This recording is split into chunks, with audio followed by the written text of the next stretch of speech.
Hello everyone, this is Steven from the Even Steven channel, and today we're going to compare the H&K P30 and the H&K P2000. Both similar guns, but there are a lot of differences and similarities. So we got the H&K P30. Not only is this the H&K P30, but this is the V1 trigger configuration.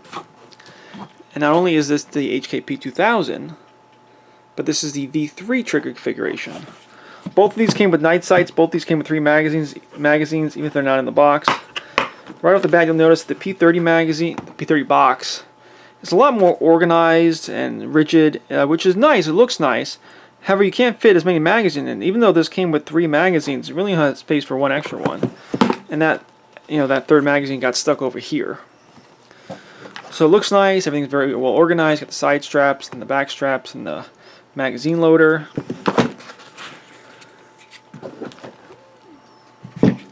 The P2000, what's up?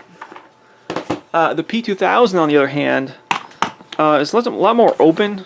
Just a big area.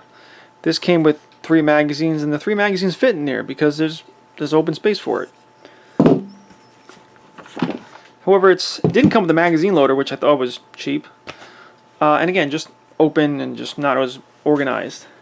But it came with a bunch of different accessories, which I showed in the original video, that are in the box right now. This also came with additional back straps and stuff like that. Just not in the box right now. So we have 2 guns that are very similar and in a lot of ways different. These are both 9mm handguns, both polymer framed, both hammer fired, both working on the same basic Browning style recoil action. And they're both kind of evolutions of the USP and USP Compact. This one's a little bit earlier, came out around the year 2000. This one's a little bit later, came out around the year 2006. Do a quick safety check while we're here. This is not loaded. And a quick safety check while we're here. This is not loaded. Right off the bat, you'll see there's a size difference. It's really hard to line these up and show you properly, because if I line them up, it looks like they're the same size. But this is about ½ an inch shorter in the grip. This is about an inch shorter in the slide and barrel. The barrel like this, I believe, is like about 3.6 inches or 3.7 inches, around there. This is about 4.5 inch barrel. Not only is this the P30, this is the P30L long slide. So just kind of ignore that part. Just kind of take an inch off, take a ½ an inch off, and that's the P30. But this is the P30L, so the difference in barrel length is exaggerated further. But however, when I put them together on the camera, it's deceptive how close they seem, isn't it? However, off camera, studying a little closely, there's a bigger difference, or a more apparent difference. So let's start with the magazines. And there's a weird quirk here where normally these 2 magazines would be different. The P30 uses an elongated version of the P2000 magazine. The P2000, the USB Compacts, use the same magazine, and the P30 and the HK P9, the striker-fired version, use a slightly longer version. However, these 2 magazines, these are both 10-round magazines, and these are actually identical magazines. These are the same magazine body with different base plates on them. So if I were to order extra base plates, I could put extra base plates on either one of these 2 magazine bodies and fit in either one of the guns. Now, I said the standard magazines are simply elongated USB compact magazines for the P30. So the P30 or the 10-round magazines will fit in here just fine. However, this P2000/USB compact magazine will not fit in here, only because it's simply not long enough to lock in place. I guess if I ground this down or something like that to the point where this wasn't getting in the way, it would eventually fit in there, but you don't want that. So like I said, in a quirk, how these are both 10-round New Jersey legal magazines, these are actually the same magazine with different base plates on. Interesting. However, both these magazines are good, high quality, a little expensive, around $40–50, maybe a little less if you shop around. Even if you get them online, you got to pay shipping, so $40 each, no matter what you do. So let's move away from there and we'll talk about the grip. Let's put the magazines back in just to make it a little easier for what I'm doing about grip. The P2000 has these bigger anti-rotating striations on here. Good texturing in the front, good texturing in the back. These large size back straps are actually rubberized. I've gone back and forth about whether or not I like the rubberized large ones. The large and the extra large are rubber. The medium small are plastic. I don't know. And honestly, the ergonomics of the P2000 are fine. They're fine. Not bad. The P30, on the other hand, do things a little bit different. Not only do you get back straps, you get side panels. And not only do you get, finger grooves, you get much more aggressive texturing overall. And if I had to pick a favorite, I think I'll have to go with the P30 on this one. I think the ergonomics in the P30 are better, which is not surprising. It is a slightly bigger gun and is a slightly newer entry, so that's not a surprise. Let's move up and go to the magazine release. Now, this is not the original magazine release on this gun. This is the HK45 compact magazine release. The original magazine release on the P2000 is way too small. So I've gone ahead and replaced it. So it's not really a fair comparison. The P30 is a little bit harder to reach than the P2000, but this isn't the original magazine release. So if I had to rank them, I would say this new magazine release from the HK45 compact is better than the P30. However, the P30 magazine release is better than this standard P2000 magazine release. It just seems like the P30 magazine release is a little more of a part of the trigger guard, whereas the P30 is a little bit more separate. It's kind of it kind of comes off more. It's kind of its own thing. Where, again, the P30 magazine release is kind of integrated into the trigger guard. Interesting. These both have slide releases on the left and the right side. On the P30, it's a little bit bigger. However, on the P30, it seems a little more likely that if you kind of ride the slide release, that the slide's not going to lock open when the last round has been fired. So, better and worse. Trigger guards are kind of similar. It seems like there might be a little more of a hump. The P2000, it might be just a tad bit smaller. But you see that as similar design cues. A little more slide serrations in general on the P30. It seems like we've got a few more lines here. The P30 has serrations in the front and the back. P2000 only has serrations in the back. This version of the P2000 has the decocker. This version of the P30 does not. These are both the night-sighted versions. If I had to give a preference, I think I like the P2000 on the right here. I think I like these night sights a little better than these night sights. However, neither one is bad. If I had to choose, I think I like this one, because this is like 3 brighter dots, where this one's a little bit, the ones in the back are a little more dim and the one in the front a little more bright. If I had to choose, I'd choose the P2000 one. Let's see, going forward, they both kind of have similar styles on the ejection ports. Just very similar. The P30L has a 5-slot Picatinny rail. The P2000 has a single slot kind of accessory rail. I think this is a clock accessory rail. We'll shot the front. We'll shot the front. Now, what interested me about these two guns is that internally they are just a little bit different. Just a little bit different. Now, should we talk about that or should we talk about the triggers? Well, we'll talk about the internals first. Now, taking apart the P2000 is actually a little bit easier because all you have to do is push down on here.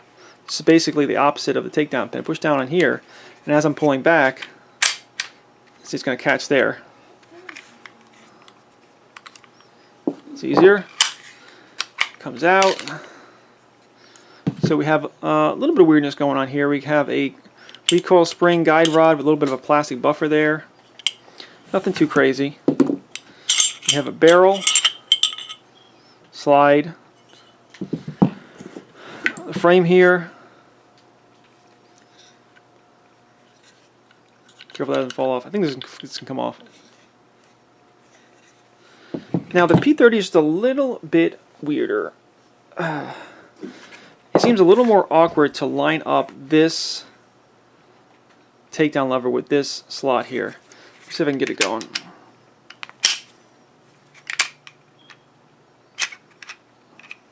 No, let me do it. So what I'm going to do is I'm going to line it up. Maybe this is because this is a newer gun. I'm going to hold this in place, hopefully, and then push this out. I'm going to use a dummy cap to push it. Okay. And with the P30, what you can do, hope I got in the right spot, is you don't have to take out the pin. You can, but you're not really supposed to. And I think this is HK's way of saying, hey, there's less parts to lose. However, it just seemed a little more awkward to get it out. But again, the slide's going to go forward. Left with the frames. See how the frames are different. Small differences here and there. Just the way the ejector is shaped. This ejector looks bigger than that one, actually. I'm sure there's some differences between the V1 and V3 triggers. Those are kind of similar. The slide's a little bit different on the P30. So the P30 frame has this little thing here where it kind of blocks part of the gun, and I'll show you what that part is blocking. See how now it's almost like letting something travel through? That's this part here. That's what allows you to take the pin out part of the way, not all the way, and still let the slide come off. That little groove there. When that's closed all the way in, that blocks that part. It's interesting. And the recoil spring is more substantial, obviously longer, and only does it have this plastic buffer. It's got like a weight here. It's got like a metal part here as well. I gotta be honest, I'm not sure the exact purpose of this. I assume it's a buffer. I don't know why the buffer is kind of reinforced or partially steel there. Maybe I should read the manual. I didn't. Typically don't. I feel like you typically don't need to read the manual on guns. But I just found this very unusual that it's like, not only is this like a plastic buffer, but it's like possibly a counterweight. I really don't know. You know what? Sometimes you just don't know something. And the barrels look very similar. I don't want to try to interchange these because one time I tried that with a clock and I broke some. But these almost look like the same barrels, just minus a little bit of length on it. I'm almost certain these would interchange, but I'm not going to try.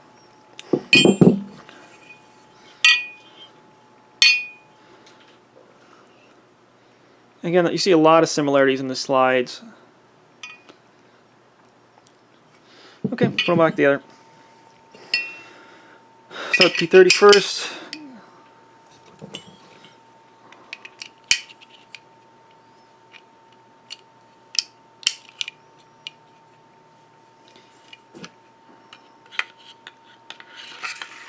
Now, I believe that when you're putting on the slide on the P30, at least this version, you have to push down on the slide a little more to stop that from kind of binding up.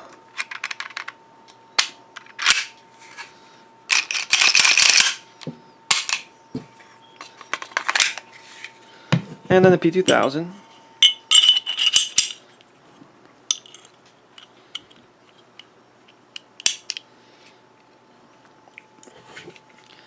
Let's see, I need that pin. Well, I can put that on first. See if it binds as much. Yeah, that one didn't seem to have much of a problem going on the slide.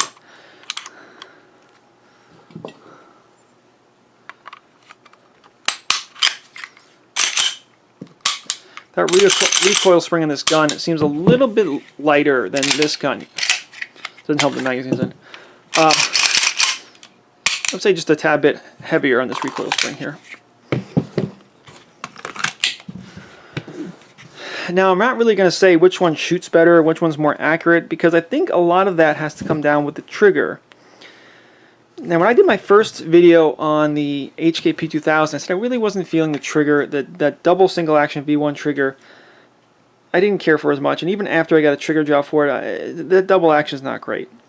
Now, to be fair, some people might not care about this, so like I said, I want this in a holster, I want this coming out of a holster, and I want first shot double action, and that double action pull is not great. Never was, probably never will be. However, The single actions, pretty good. Pretty good. Now that's the V3 trigger, which isn't marked on the slide or the frame anywhere, because I think you can like take parts out and switch those around, which I'm not planning on doing. But that's the V3 trigger configuration. The traditional double single action, double action with the decocker. And actually, I like this placement of the decocker. Never mind it. I actually like that in that spot. But what I have here on the P30 that I like more is the V1 trigger. And the V1 trigger is basically the light double action. See, there's a very little take up. I'm not saying zero resistance, but very little resistance, and then you have a very crisp. Probably not as good as that single action trigger, but pretty good out of the box. Pretty good. Pretty good. I think I'm still going to do the Gray Guns short reset kit. I think I'm going to do that. But I think the P30 V1 out of the box is a lot better. Now, could I have gotten the V1 trigger in this gun?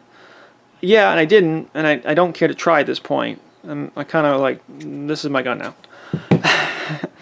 Now, there is a V2. The V2 is simply this trigger, but heavier.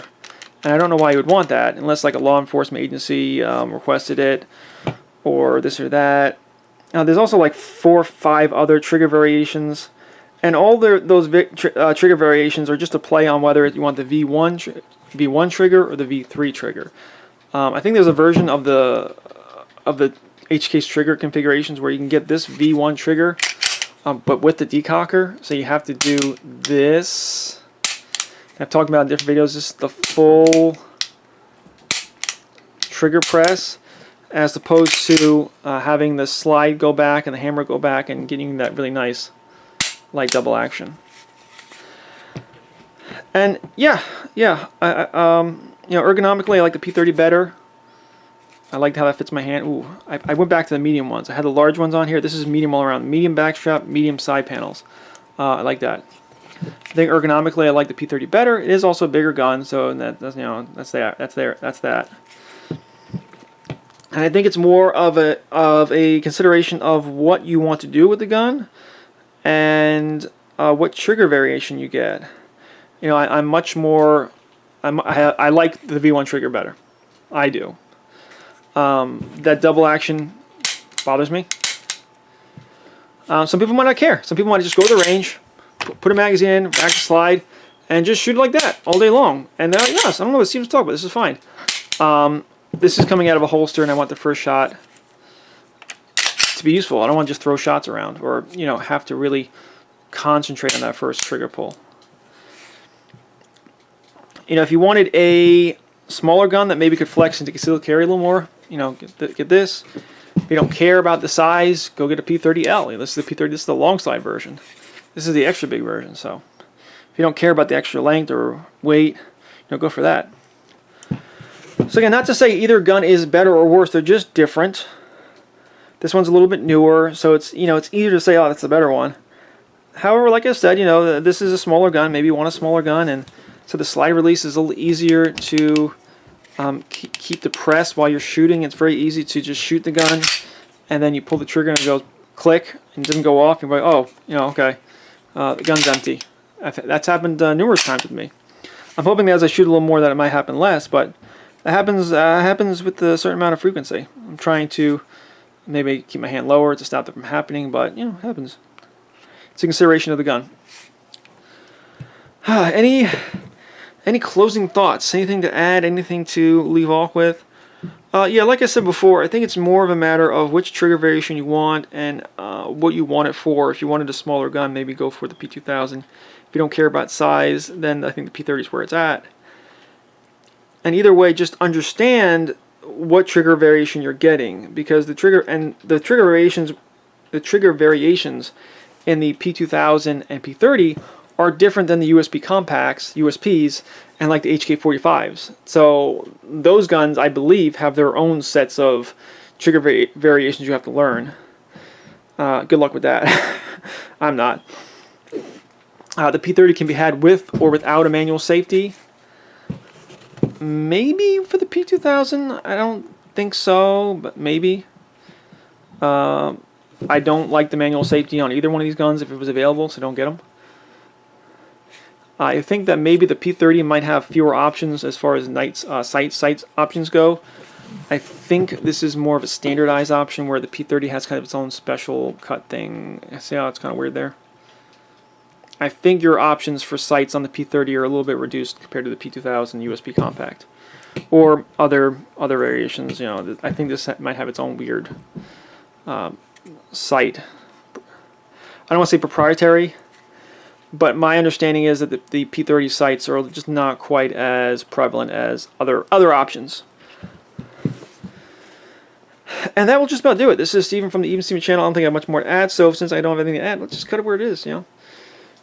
Please do all that like, sharing, and subscribing. If you have any questions, leave them in the comments. I'll answer as best I can, and I will see you next time. Thank you, and goodbye.